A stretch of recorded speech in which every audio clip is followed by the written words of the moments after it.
Hi dear students, मैं संतोष कुमार प्रयागराज से आप सभी का स्वागत है ऑक्सी कोचिंग के एक और वीडियो में। इस वीडियो में हम प्रश्नावली 7.2 के क्वेश्चन नंबर 5 को सॉल्व करेंगे। बहुत ही इजी क्वेश्चन है, बहुत ही कम समय में सॉल्व हो जाएगा। पार्ट ए का ये वीडियो बना रहे हैं। अगर आपको सभी पार्ट के वीडियो चाहिए तो डिस्क्रिप्शन को जरूर चेक कर लेना, आपको सभी वीडियो की लिंक मिल जाएंगी डिटेल में। वीडियो शुरू करने से पहले सब्सक्राइब कीजिए ऑक्सी कोचिंग यूट्यूब चैनल को और बेल आइकन को ऑल पे कीजिए, जिससे फ्यूचर में कोई वीडियो आप मिस ना करो। अगर आपने पहले से ही सब्सक्राइब कर रखा है तो थैंक यू वेरी मच। तो बात करते हैं क्वेश्चन की। तो ये रहा क्वेश्चन की आकृति। तो ABC और DBC समान आधार BC पर स्थित दो समद्विबाहु त्रिभुज हैं, तो दर्शाइए कि। तो देख लो, सबसे पहले क्वेश्चन में क्या बोल रहा है आपको ये बता दें। देखो, ये BC जो है वो आधार है, ठीक है। दोनों त्रिभुजों के लिए आधार का काम कर रहा है। इस BC पर ये ABC ये वाला ऊपर वाला त्रिभुज बना है और इसी BC पर ये नीचे वाला भी त्रिभुज बना है। अभी इनकी खासियत क्या है कि ये देखो, AB जो है AC के बराबर है। कहने का मतलब ये दोनों त्रिभुजों हैं जो हैं वो समद्विबाहु त्रिभुज हैं, ठीक है। ध्यान रखना, सर्वांक्षण नहीं बोल रहा हूँ, समद्विबाहु त्रिभुज हैं। देखो, यानी कि AB जो है AC के बराबर है। तो हम यहाँ पे लिख सकते हैं, ये पेन चलती क्यों नहीं है। AB जो है वो बराबर है किसके, AC के, ये चीज़ दिया है। और उसी तरीके से BD जो है वो DC के बराबर है, यानी कि BD जो है वो किसके बराबर है, DC के। ये भी क्वेश्चन में ही दे दिया गया है। ओके, तो अभी हमें बराबर क्या प्रूफ करना है कि ये वाला एंगल, यानी कि एंगल B, आप ये पूरा एंगल देख रहे हो, पूरा, ये छोटा सा एंगल नहीं, पूरा एंगल देखो, एंगल B को इस एंगल C के बराबर प्रूफ करना है, बस इतना ही। तो बहुत ईजी सा क्वेश्चन है यार, बस बहुत कम समय में हो जाएगा। आप देखो मैं कैसे प्रूफ करता हूँ, ठीक है। तो करते हैं इसका हल, यहाँ से स्टार्ट हल। तो कौन से त्रिभुज में, सबसे पहले इस त्रिभुज को देखो, ABC में। दोनों त्रिभुज को एक साथ नहीं लेंगे, बारी बारी से लेके चलेंगे। त्रिभुज ABC ऊपर वाला त्रिभुज देखो, ABC में, इस त्रिभुज में ये देखो कि AB जो है AC के बराबर है। ओके, यानी कि AB जो है वो AC के बराबर है। अभी बराबर क्यों है, क्योंकि समद्विबाहु त्रिभुज है। या फिर हम क्वेश्चन में लिख सकते हैं, कारण में लिख सकते हैं कि दिया है। चाहे आप ये सब वाक्य लिख लो कि दिया है, चाहे ये लिख लो कि समद्विबाहु त्रिभुज, समद्विबाहु त्रिभुज, यानी डायरेक्ट तो क्वेश्चन में नहीं दिया है कि AB = AC, तो हम क्या लिखेंगे, समद्विबाहु त्रिभुज, क्योंकि समद्विबाहु शब्द का उसने उपयोग किया है, ठीक है। अब आपको पता होगा, हमने आपको बताया था कि अगर त्रिभुज समद्विबाहु होता है तो बराबर वाली भुजाओं के सम्मुख कोण भी आपस में क्या होते हैं, बराबर होते हैं। तो देखो, ऊपर वाले त्रिभुज में ये रेखा बराबर है, यानी AB जो है AC के बराबर है। तो ये दोनों रेखाएं बराबर हैं, तो इस बराबर रेखा का सामने वाला कोण क्या होगा, सम्मुख कोण ये होगा, केवल इतना। ये नीचे वाला मैं छोड़ रहा हूँ, केवल इतना। उसी प्रकार से इस बराबर वाली रेखा का सम्मुख कोण क्या होगा, ये होगा। तो यानी कि ये एंगल और ये एंगल भी आपस में बराबर होंगे। तो हम लिखेंगे कि एंगल ABE, एंगल ABC बराबर किसके एंगल होगा, ACB के, एंगल ACB के। देखो, हमने इस एंगल को क्या लिख सकते हैं, ABC लिख सकते हैं, और इस एंगल को ACB लिख सकते हैं, ठीक है। ये दोनों एंगल बराबर हो गए, ठीक है। अब इसका कारण आप लिख सकते हो कि बराबर भुजाओं के सम्मुख कोण क्या होते हैं, बराबर होते हैं। तो आप ये लिख सकते हो कि बराबर भुजाओं के सम्मुख कोण, भुजाओं के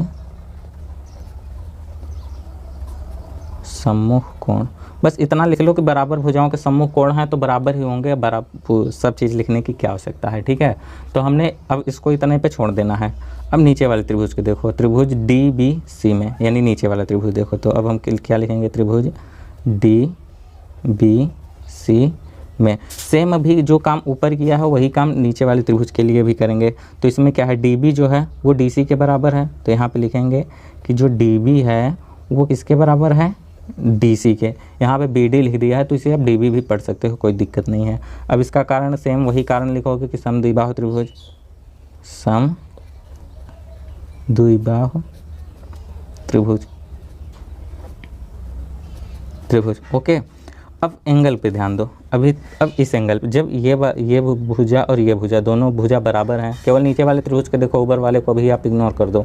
जब ये भुजा और ये भुजा बराबर हैं तो इस भुजा का सम्मुख कोण ये और इस भुजा का सम्मुख कोण ये, ये दोनों कोण बराबर होंगे। देखो इस पूरे कोण को नहीं ले रहा हूँ, सिर्फ इतना कोण, ठीक है, ये कोण और ये कोण दोनों क्या होंगे, बराबर होंगे। तो इस कोण को भी क्या लिख सकते हैं, डी बी सी लिख सकते हैं, यानी कि angle D B C equal to, इसको एंगल को क्या लिख सकते हैं, डी सी बी लिख सकते हैं, एंगल डी सी बी। अब ये दोनों एंगल बराबर हो गए, ठीक है।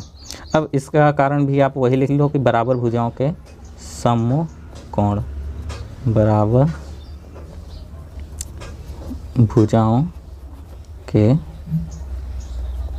सम्मुख कोण, ठीक है, ओके।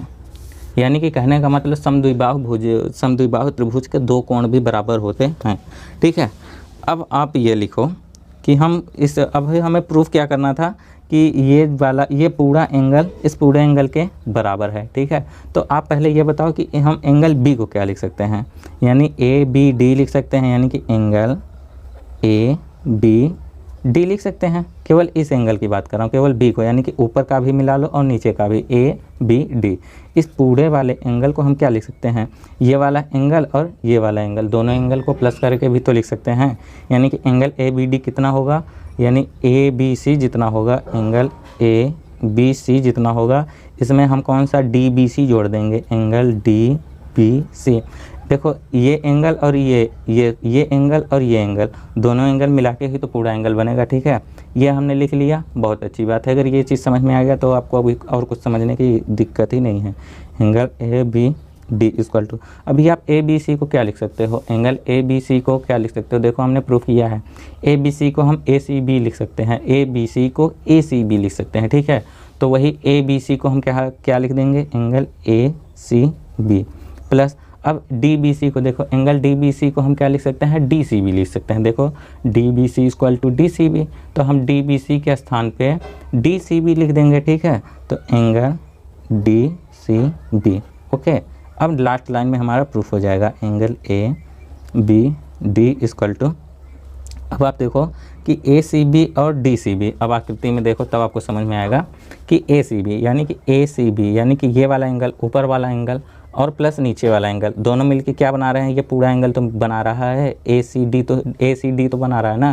देखो ये वाला एंगल और प्लस ये वाला एंगल, दोनों एंगल मिलके ये पूरा एंगल बना लेंगे, एंगल ए सी डी, ठीक है। तो हम इन दोनों के स्थान पे क्या लिख लेंगे, एंगल ए सी डी, यही लिख लेंगे। और यही चीज़ हमें प्रूफ करना था, यानी ये पूरा एंगल इस पूरे एंगल के बराबर है। तो यही चीज़ देखो हमने यहाँ पे प्रूफ कर दिया है। तो PROVED प्रूव्ड हम यहाँ पे लिख सकते हैं। इसी के साथ ही क्वेश्चन होता है समाप्त। अगर आपको समझ में आया तो ठीक है, नहीं समझ में आया तो कारण ज़रूर बता देना टाइम फ्रेम के साथ बाकायदे कमेंट बॉक्स में जाके। तो अगर समझ में आ गया है तो पसंद भी आया होगा, और पसंद आया है तो यार लाइक तो कर ही सकते हो, और दोस्तों के साथ भी शेयर ज़रूर कर देना। हो सकता है कि आपका अगर मन हो हमसे थोड़ा और भी अच्छे से हमारे बारे में और भी चीज़ जानने के लिए, तो हमें इंस्टाग्राम पे जाके ज़रूर से फॉलो कर लेना। उसकी भी लिंक हमने आपको डिस्क्रिप्शन में दे रखी है। तो इसी के साथ ही वीडियो को करते हैं समाप्त। हम और आप मिलेंगे नेक्स्ट वीडियो में नेक्स्ट क्वेश्चन को लेकर। तब तक के लिए बाय बाय, टेक केयर, ख्याल रखना अपना, बाय।